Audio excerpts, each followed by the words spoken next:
Strobe Studios presents Michael Helgens and Greg Kilberger in The Watson Files.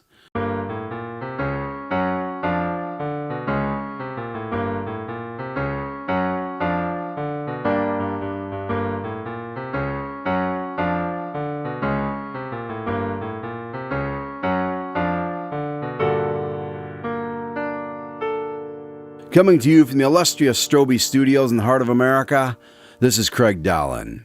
And now, let's join the doctor and see what story he has for us today. Come in. Hello, Craig. Come on in. Good evening, doctor. I just got done waxing my new car and was about to have a sandwich. Would you like one? No thanks, I just ate. All right, suit yourself. I was thinking about tonight's story while I worked and it made me quite hungry. Is there food involved or something? Sort of, but we'll get to that later.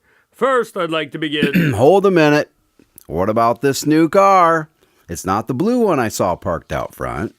It is indeed. You like it? Yeah, it looks great. But I didn't realize you were into sports cars. Craig, there are lots of things you don't know about me. Like, did you know that I am an excellent negotiator? You wouldn't believe the deal I got on that car. I see. But anyway, you're not here to listen to me talk about cars. Right, so you were saying? Yes. Tonight we'll go back a couple of years to career day at Reagan Elementary. Okay. I was seeing the kindergarten teacher at the time, and she asked if Holmes and I would come speak to a group of her students. I, of course, agreed immediately, and once I figured out a way to trick Holmes into joining me, it turned out to be better than he... So, in the end, we caught the criminal, and the boy got his teddy bear back, and that's the sort of thing we do every day. Any questions? Yes. So did the boy get to keep the rubies? No, actually, the gemstones were all returned to the jeweler they were stolen from. But that's not fair. Billy, if you have something to add, raise your hand, please. Yes, James? Hey, have you ever shot anyone? Well, as a matter of fact, Watson here is... No, never. I don't even carry a gun. Then what's that bulge under your armpit?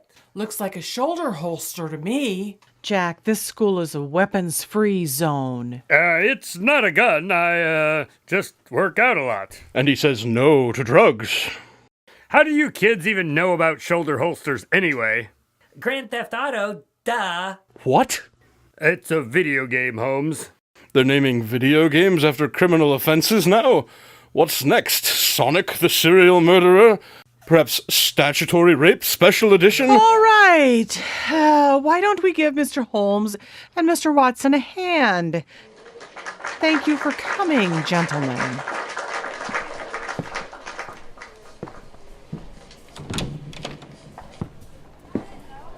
I thought that went quite well. It certainly could have been worse, I suppose. So, what do you have planned for the rest of the day? I've got to head back to the office. I have patients scheduled this afternoon. Ah, well, I guess we'll be saying goodbye then. Let me know if a new case comes up. Will do.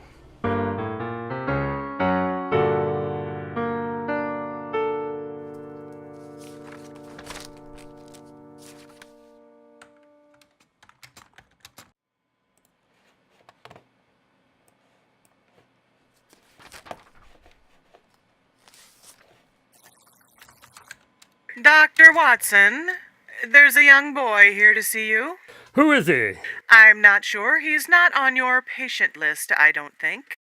All right, well, I'll be right out.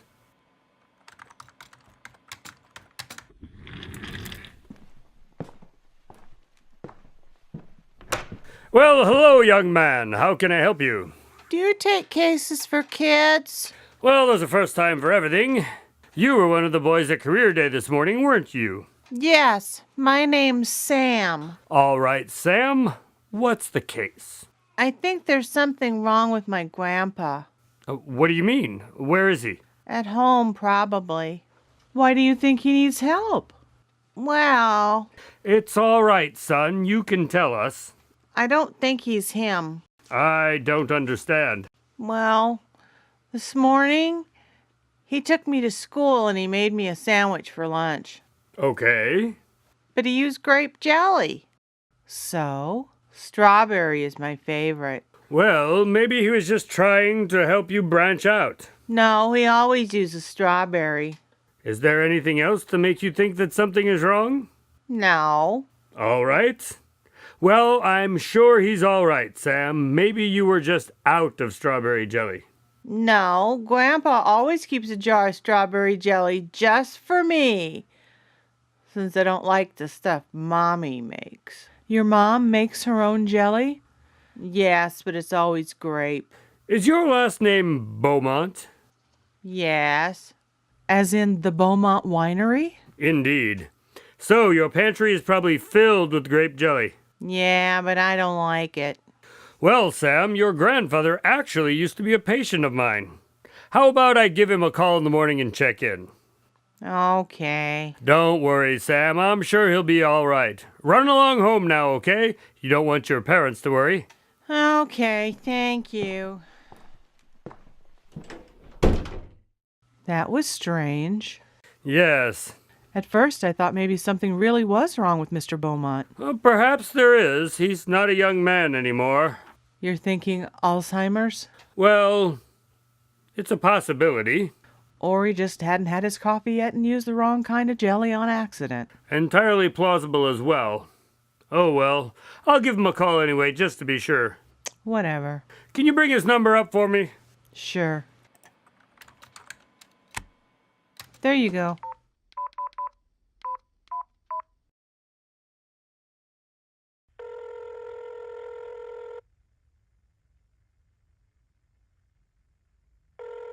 Hello?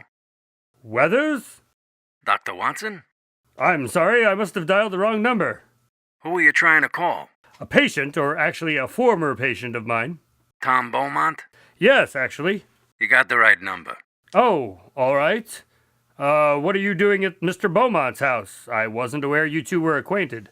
We weren't, and I'm afraid Mr. Beaumont isn't going to require your assistance ever again. He's dead. So, why are you interested in this case, Watson? As I already explained, the timing of his death right after the visit from his grandson just seemed odd. What was the cause of death again? Samuelson is saying it looks like heart attack for now. So maybe he was already feeling the effects when he made the sandwich and the lack of blood flow messed with his brain. Perhaps. So again, what makes you interested in the case? Call it a hunch. Just a hunch, Watson? That's all? Holmes, we are constantly doing things based on your hunches. Why can't I have one for once? Fine, I suppose you can. So, you'll help me? I've got nothing else to do today.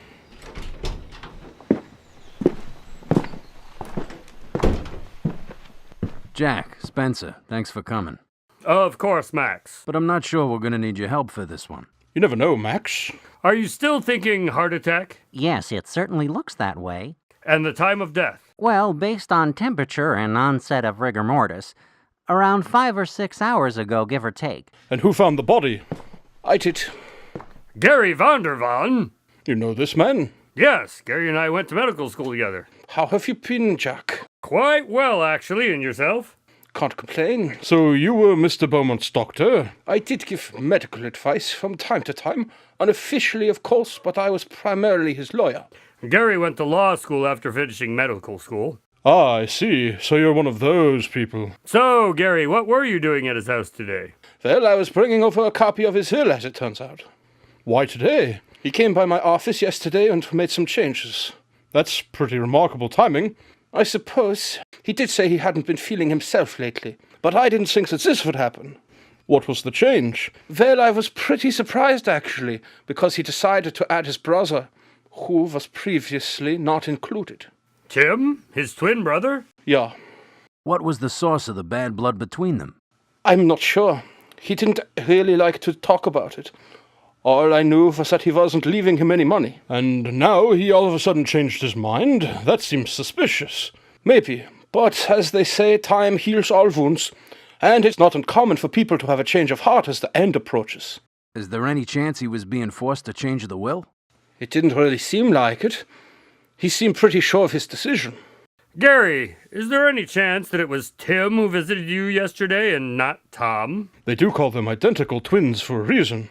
You think Tim changed the will and then killed his brother? It's possible. Nein, it was definitely Tom. And I don't see any signs that this was murder.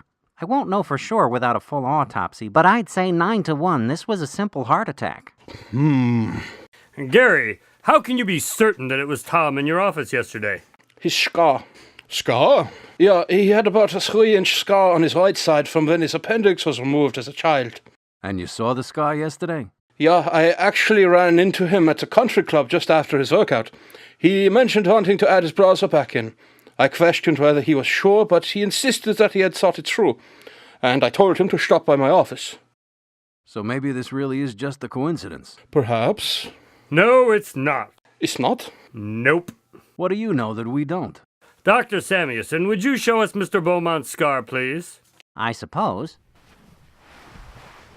There's no scar, but his appendix was removed in college. I've seen the scar before.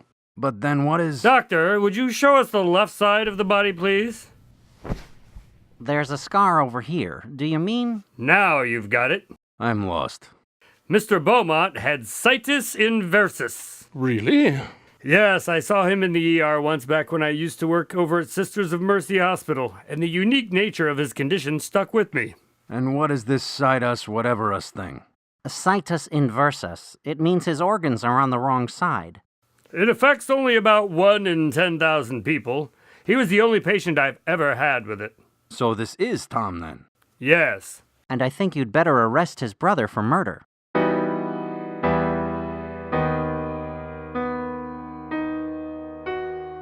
So, Tim, you're looking at a pretty good inheritance from what I understand. I guess. I haven't seen the will yet. For some reason, I don't believe you. Well, it's true. My brother and I weren't exactly on good terms.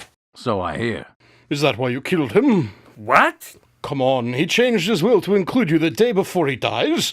Convenient timing, don't you think? Look, I don't know about any changes to his will. You almost got away with it, too. If it wasn't for us meddling detectives, you missed just one little detail. Everyone does. I don't know what you're talking about. I have to admit, faking the appendicitis scar was very clever. And you almost got away with it. But you forgot about his situs inversus. His what? It happens sometimes, especially in twins. Mirror twins, as it is called. One of them has their organs on the opposite side. So his scar is on the left.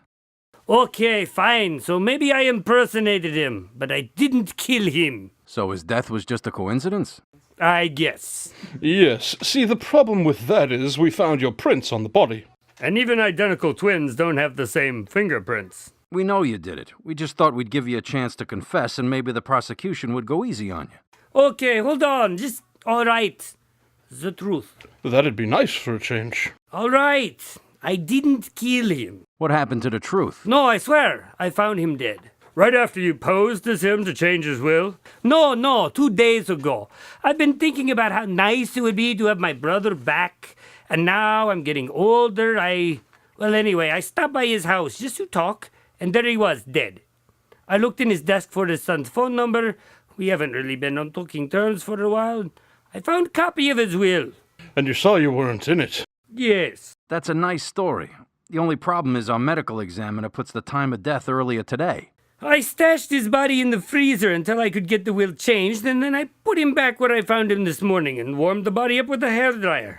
Well, you may not have killed him, but you've broken at least 6 laws that I can think of off the top of my head. I'm afraid you're under arrest.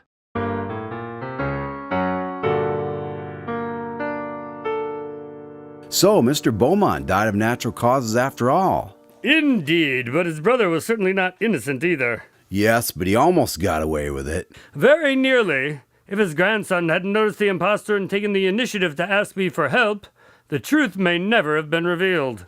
It makes you wonder how many crimes go unnoticed every day. Indeed. So, what story are you going to be telling us about next week? Well, I plan on telling you all about the cannibal we had over for dinner. That sounds very intriguing. I can't wait. Tonight's Watson Files adventure was written by Scott Strosahl. Spencer Holmes and Dr. Watson were played by Michael Helgens and Greg Kilberger. Additional voices were provided by Steve Rimpici and Beverly Mead. Until next week, this is Craig Dahlen saying good night from Strobe Studios.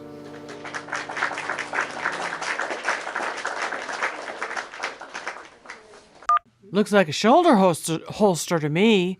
Looks like a shoulder It isn't an easy line, see that? You were one of the boys at career day this morning.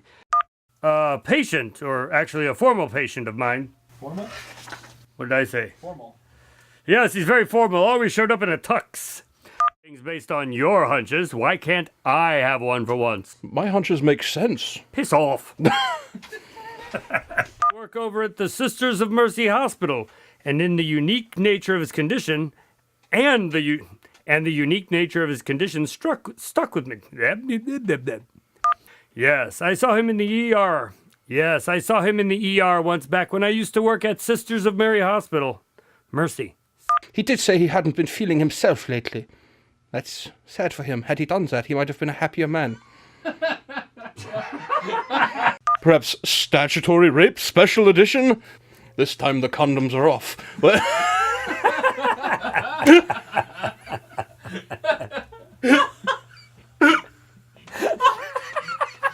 See, now, you were complaining about it, and then you just made it worse. Yeah, you did. Yes, my head is terrible. It's a dark and terrible, sinister place.